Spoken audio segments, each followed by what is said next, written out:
All right, so now we're on to step number 2. So I've got the figure here, he's all painted. This paint is just about dry.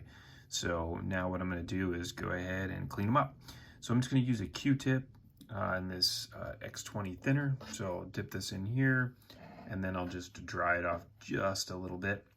And then now I'll just really gently, now I'm like not even putting any pressure on this, just start wiping away the paint. Now, the direction that you wipe is important. So obviously I want to keep the paint inside of the knees there. So I want to make sure that I go on top of the kneecap and wipe up or down, just to make sure I don't wipe all of that away. And so then we'll do it kind of right over top of his boot right there. So now you can see a lot of that detail starting to come out on the boot.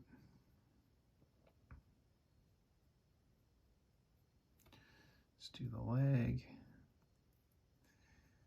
So you can already start to see again, the details popping out of this figure and doing a pretty good job. So you can see all the paint that's coming off there on the Q-tip.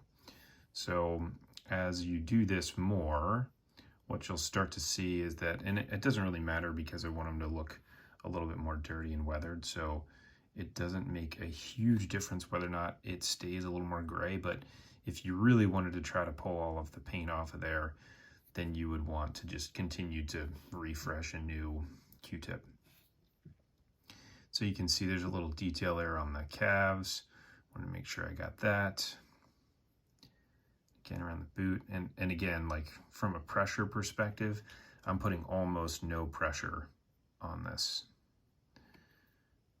Now, to get in between the legs, because the whole Q-tip is wet, I use the inside portion of this and just kind of gently, again, kind of rub in there.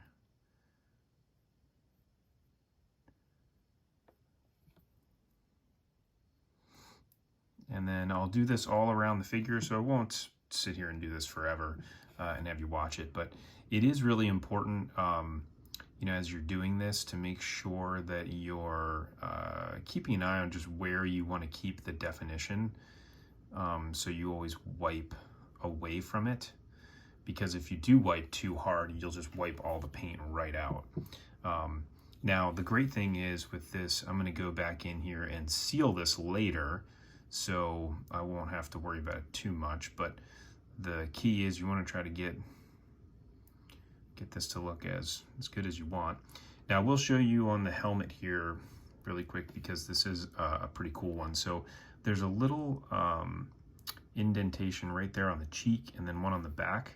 So as I was cleaning this one off on another one that I was doing, you just want to kind of wipe forward like that. Now you can see it.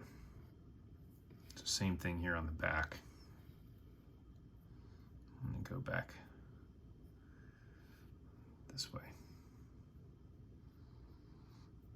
And that's that. So I'll go ahead and finish cleaning this up and then show you what the product looks like after this.